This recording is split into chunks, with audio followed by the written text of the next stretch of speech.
This show is a Hopful Media podcast production.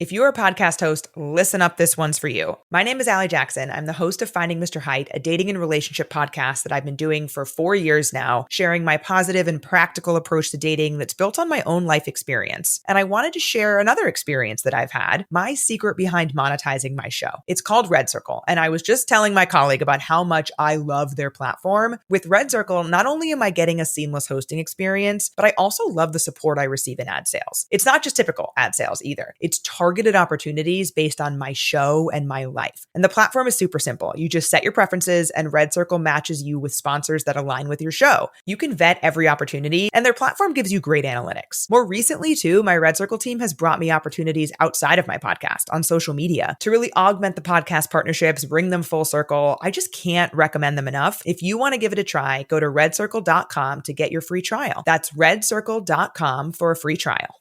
Hey, History of Persia fans. Before Persia, another civilization controlled the Middle East, the very first civilization, the inventors of writing itself. From the clay tablets of ancient Mesopotamia come the oldest stories. The history and myth of the first Mesopotamians is the subject of the Oldest Stories podcast online at oldeststories.net. If you like ancient history, come check out the Oldest Stories after you listen to this episode.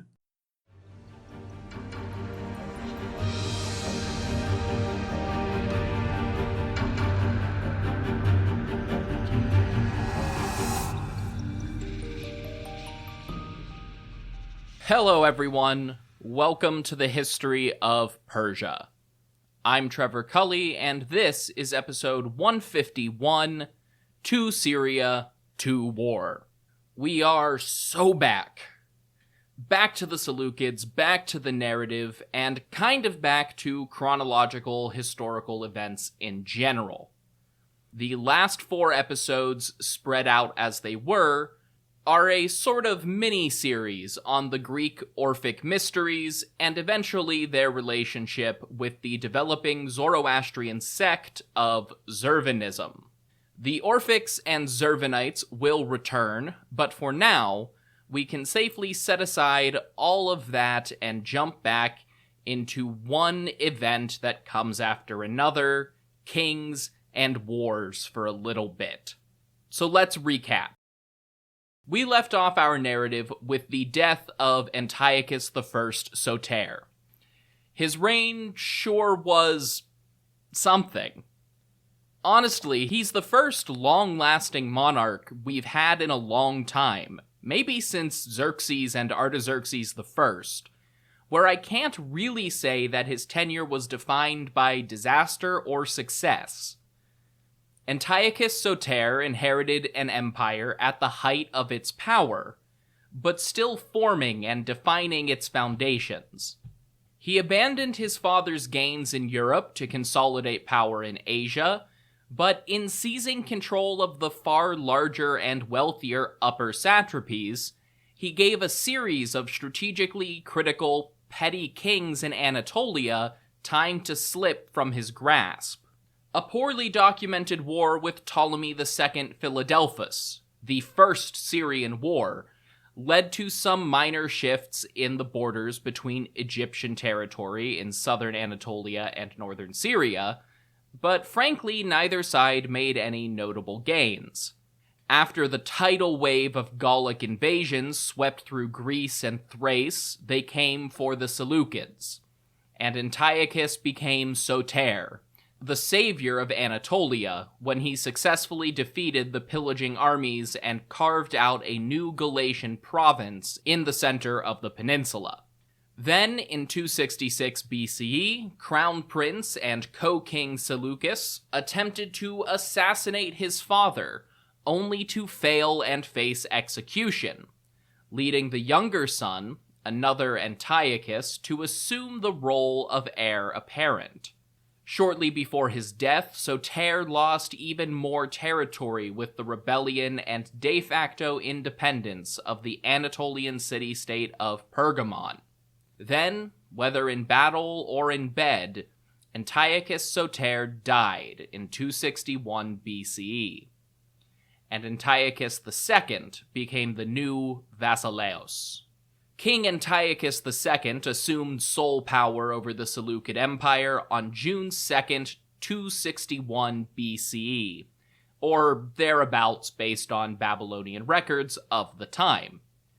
And when he first settled into his new role, he must have thought he was starting off in a fairly good position, all things considered. Sure, the empire was imperfect, and he was only in the big chair because of his older brother's attempted patricide, but given the circumstances, it looked like a good situation.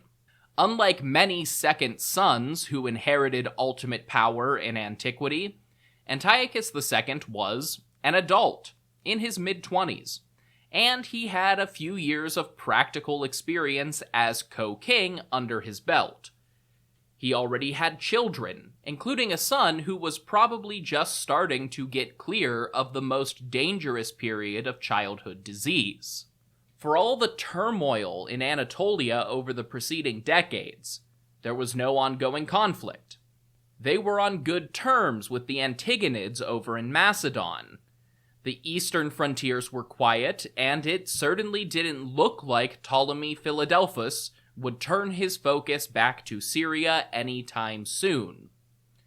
It was just about as stable as the empire had been at any point since Alexander the Great's invasion 70 years earlier. Now, this was partly due to the ongoing hostilities between Macedon and Egypt in the Chremonidean War. In 265, Antiochus II Gonatas gained the upper hand in the conflict, and by 261, he was just hammering on the Ptolemaic allies in Greece.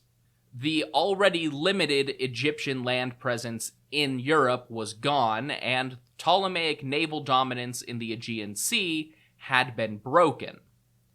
The pro-Ptolemy Athenians were under siege, and by most accounts, the Ptolemaic forces were finally destroyed just as Antiochus II came to power, with a naval battle near the island of Kos. But, as John D. Granger suggests in his book, The Rise of the Seleucid Empire, the Chremonidean War very plausibly might have ended so that Ptolemy could redirect his remaining strength to the east.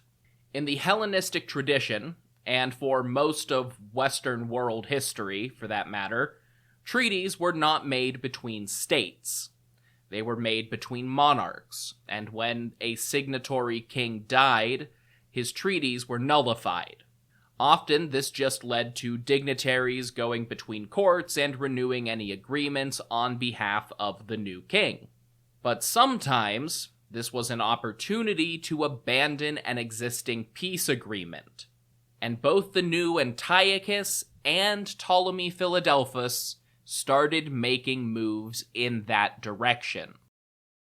If you remember, all the way back at the end of Antiochus I's reign, he was starting to make some subtle gains against Ptolemy in Anatolia, with carefully orchestrated military deployments and agreements with individual city-states. But by oath, neither of them were really supposed to wage war against the other. So the one good thing, at least from his own perspective, that Antiochus II did not inherit, was an empire ready for full-scale war. Their standing forces were spread out across various trouble spots, and it took a long time to gather a full royal army from Central Asia all the way to the Levant. But starting that process seems to have been one of Antiochus's first royal decrees. Philadelphus, as much as he may have wanted to end the Syrian dispute quickly, was too busy with the Chremonidean War to act directly. Instead, he just focused on policies and appointments that could solidify Egyptian control over their occupied territories. Although it is partly a consequence of survivorship bias in our sources, we do see a serious increase in Ptolemaic consolidation of power in the disputed lands right at the start of Antiochus II's reign. New laws were issued to govern daily life, agricultural properties, and slavery and trade in Ptolemaic Syria. New garrison cities were established to encourage pro-Ptolemaic immigration to Cilicia, like the new city of Arsinoe.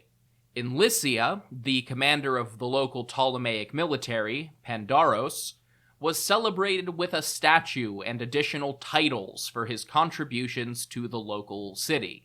Most notably, Philadelphus stationed his immediate family members in powerful positions within Anatolia as soon as Antiochus Soter died. 2 of the king's stepsons were sent in, Ptolemy Epigenos to Ephesus, and Ptolemy Lysimachus to Telmessos in Lycia. Technically, both were Lysimachids, sons of the recently deceased Queen Arsinoe II and the late great Diadochus Lysimachus, but Epigenos, whose epithet literally just means the son, as in male offspring, got his nickname by virtue of being the most important of the stepsons that Philadelphus legally adopted. Ptolemy Epigenos was not just a prince sent to govern an important island. He was co-king, second only to Philadelphus himself. So now we have 2 sides, somewhat evenly matched in their preparation for war. The Ptolemies were closer and already on a war footing, but drained from the recent conflict in Europe. The Seleucids were spread out and needed time to gather their forces, but hadn't exhausted their resources in recent years. Then Ptolemy Epigenos went and mucked up the whole situation for everyone involved.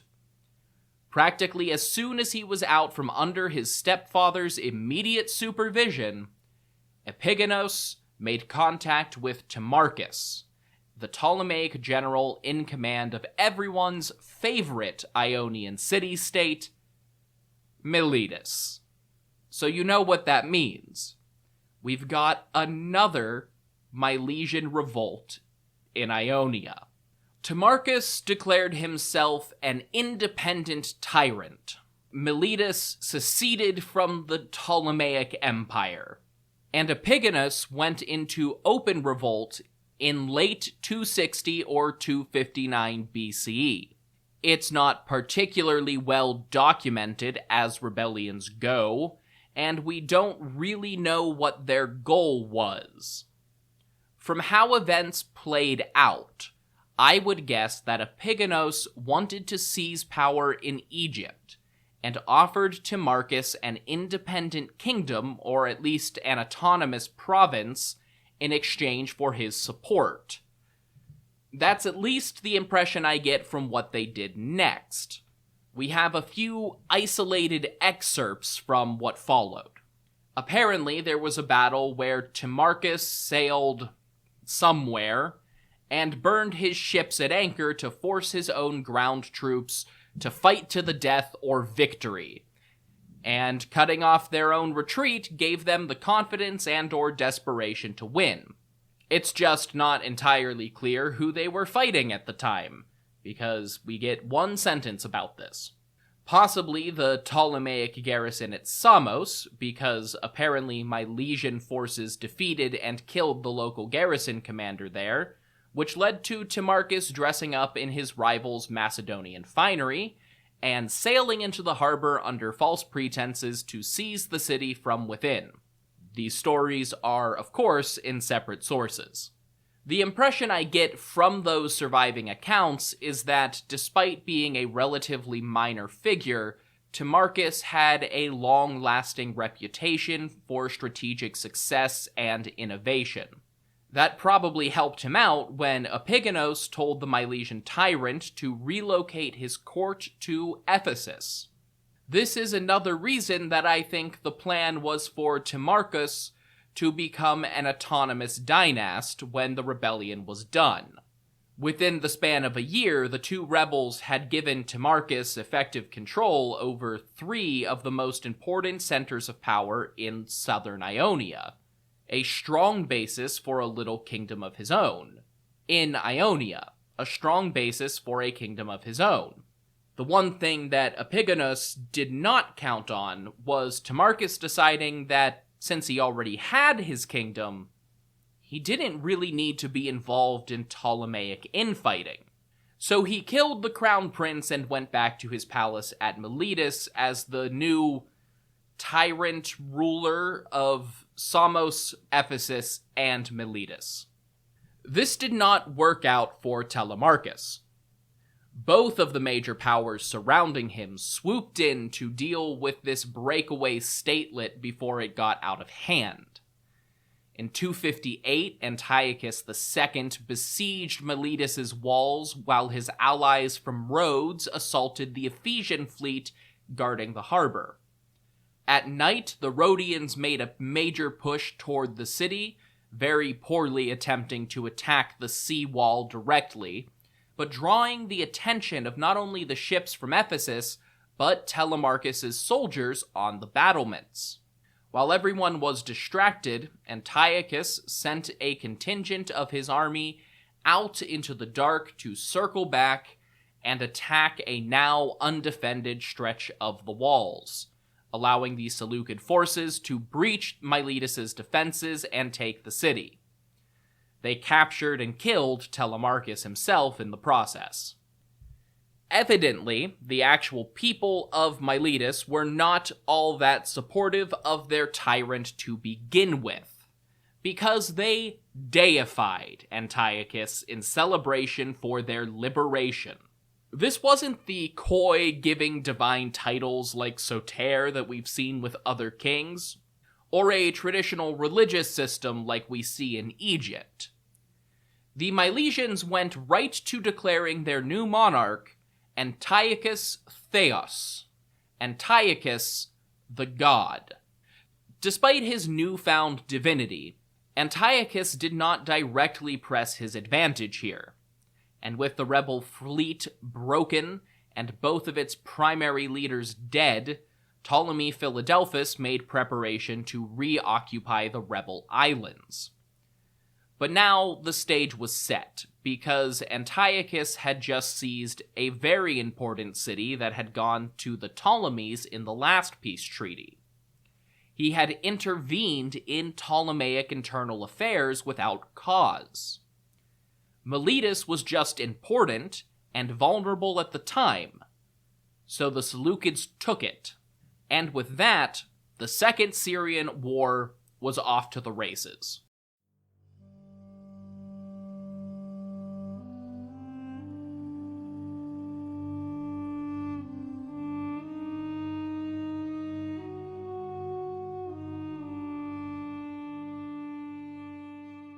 Planning a trip this year? Imagine how much richer your travel experience could be if you could speak the local language. With Rosetta Stone, you'll gain the confidence to have real conversations and create deeper connections wherever you'll go. Rosetta Stone is the trusted leader in language learning for over 30 years. Their immersive intuitive method helps you naturally absorb and retain your new language, on desktop or mobile, whenever and wherever it fits your summer schedule. I don't have travel plans this summer, but the season has me in the mood for preparing. I've been to Mexico several times, and still mostly just know no habla. So I want to brush up for next time with bite-sized lessons. With 25 languages from Spanish to Persian to French and Japanese, that's a lot of you can learn faster and retain longer from. Rosetta Stone immerses you in your new language naturally, helping you think and communicate with confidence using an intuitive learning process without English translation. The built-in True Accent speech recognition technology provides real-time feedback, helping you sound more natural. And you can do this anytime, anywhere, with lessons from your desktop or mobile app. Don't wait. Unlock your language learning potential now. History of Persia listeners can grab Rosetta Stone's lifetime membership for 50% off. That's unlimited access to 25 language courses for life. Visit rosettastone.com/today to get started and claim your 50% off today. Don't miss out. Go to rosettastone.com/today and start learning today.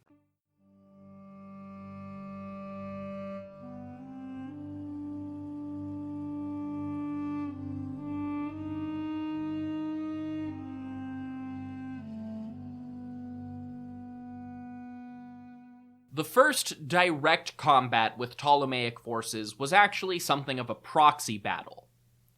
After reclaiming Samos, the Egyptian navy went to take Ephesus. Rhodes led the League of Islanders, at this time a coalition of Aegean islands that had turned against Ptolemaic dominance over the course of the Chremonidean War. Apparently attempting to prevent Philadelphus from reclaiming more territory in the Aegean, they sailed out to meet Chremonides, the great Ptolemaic admiral at Ephesus. His Rhodian counterpart, Agathostratus, sailed out in a single ship right to the Ptolemaic line and then turned around, giving the impression of disorganization and retreat. It was a feigned withdrawal. As soon as he returned to his larger force, Agathostratus ordered the Rhodian navy to row at top speed in a tight formation directly at the Ptolemaic ships, just as they were making preparations to land on the island, to land on the coast. The initial confrontation was a disaster for the Ptolemies. They were caught completely unprepared for the attack and driven away after suffering heavy losses. With no rebellion and no Ptolemaic oversight, Seleucid forces made quick work of reclaiming Ephesus and Samos in the following years. Likewise, with the Ptolemaic navy effectively out of the fight entirely after significant losses at both Ephesus and Kos, Antiochus was able to rally his forces stationed in Anatolia and invade the regions of Pamphylia and Cilicia. This is where we get into some historical confusion. We're still in this early Hellenistic age where our sources are scattered, fragmentary, and do not usually provide firm dates. We know that Antiochus Theos and Antigonus Gonatas allied against Philadelphus. What we don't know is what Antigonus actually did to support the war effort. One distinct possibility is that he popularly held timeline of events in Greece is inaccurate, and that hostilities in southern Greece lasted for several years after the Antigonid army captured Athens. In that version of events, the Ptolemaic navy wasn't knocked out by the fight at Ephesus, but rather forced to redirect its efforts to Greece until the Battle of Kos that I mentioned earlier. In that view of events, the Antigonids shattered the Ptolemaic fleet in 255, not 261. However, the basic outline of events is the same. The Rhodians forced the Ptolemies to withdraw from the Anatolian coast, and the Antigonids dealt enough damage that the Egyptian navy was rendered useless in the Mediterranean. Events had progressed so quickly that the Seleucids were not really prepared for all-out war. Local forces had been standing ready to invade or defend the border with Ptolemy in Anatolia for decades. All those soldiers really had to do was leave their fortresses and march south. Without a fleet to bring supplies and reinforcements from Egypt, many Ptolemaic frontier garrisons would have been easy pickings. On the other hand, despite suffering significant setbacks, Ptolemy Philadelphus had two advantages in this fight. Egypt was, as always, ludicrously wealthy thanks to its immense agricultural base, mineral wealth, and easy access to trade in the Red Sea.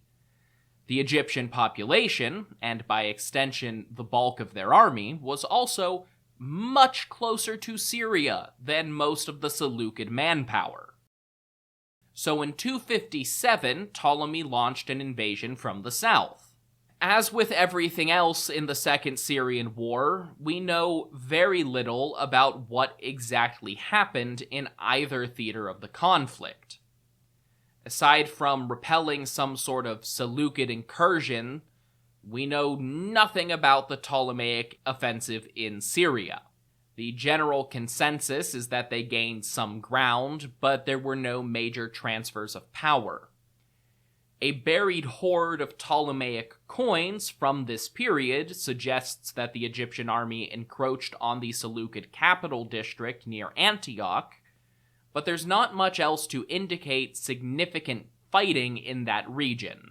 Likewise, while the Seleucids gained ground in Pamphylia and Cilicia, neither of those regions was fully recaptured.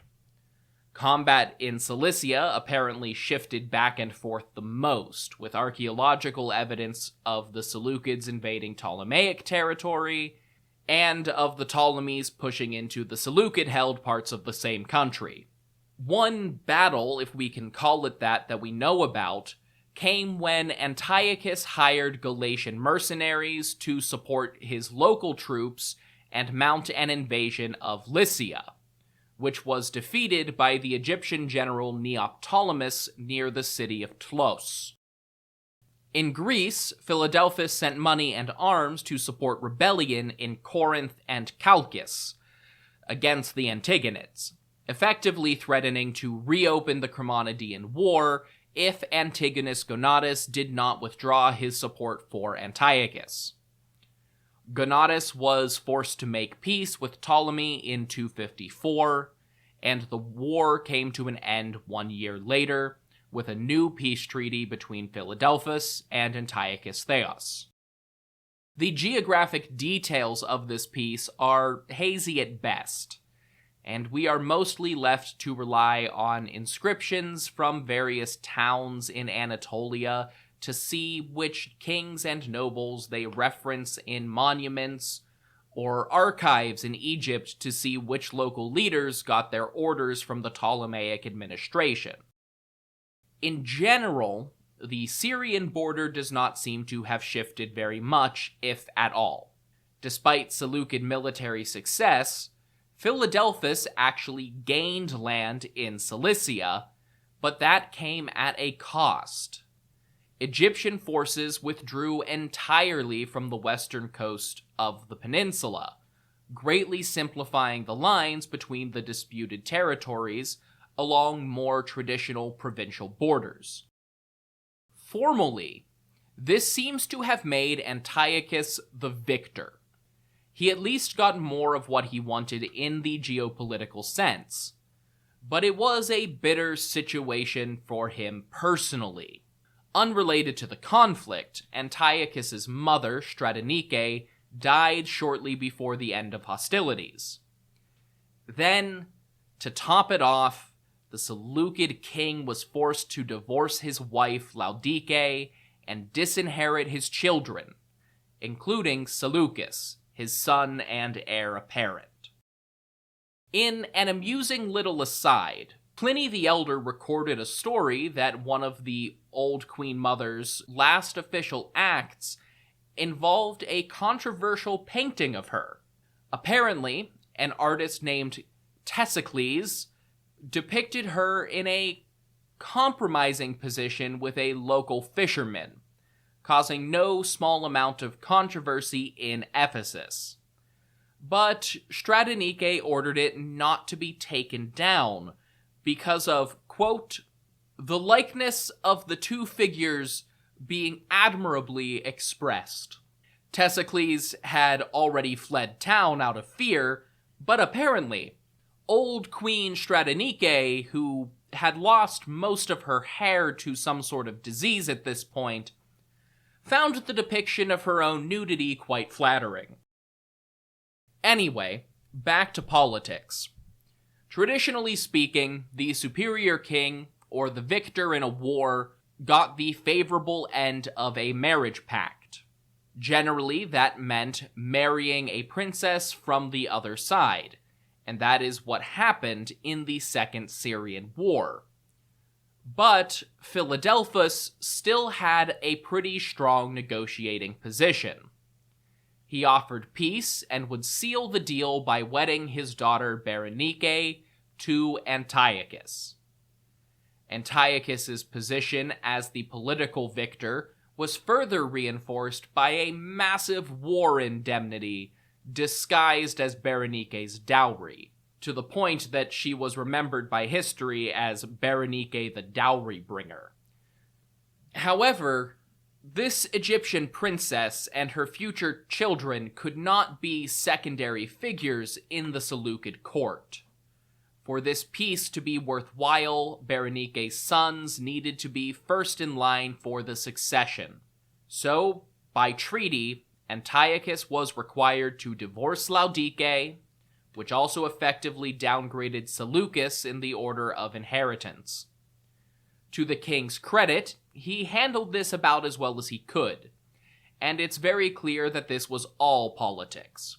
Antiochus made Laodike immensely wealthy and powerful in her own right, a position we do not often see from the Greco-Macedonian noblewomen of this era.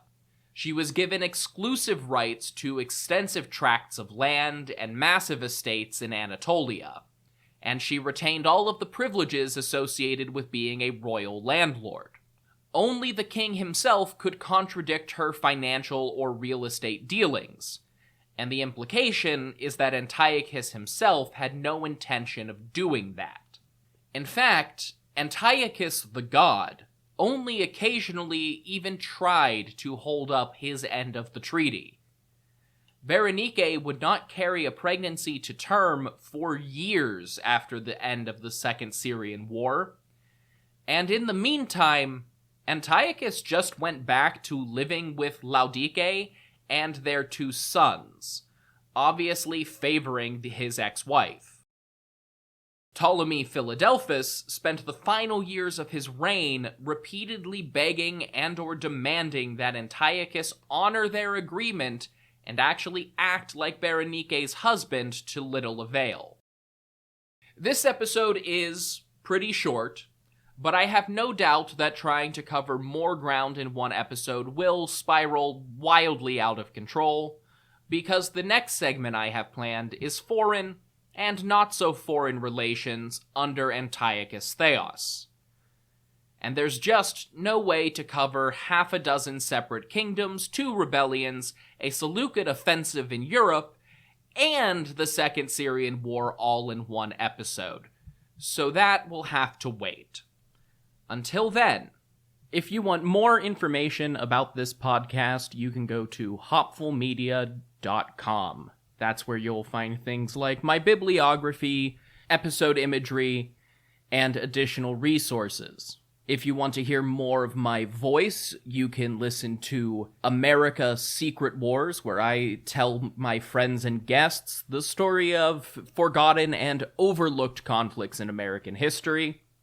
And if you want to support my projects, you can go to hopfulmedia.com.co to donate, buy merch, or subscribe to get access to ad-free listening and bonus content. If you don't want to spend money on me, that's absolutely fine. The best ways to support a project like this are to share on social media or leave reviews on your podcast app of choice. So review on Apple, rate on Spotify, and you can find me on Blue Sky at History of Persia and on Instagram at History of Persia Podcast. Until next time, thank you all so much for listening to The History of Persia.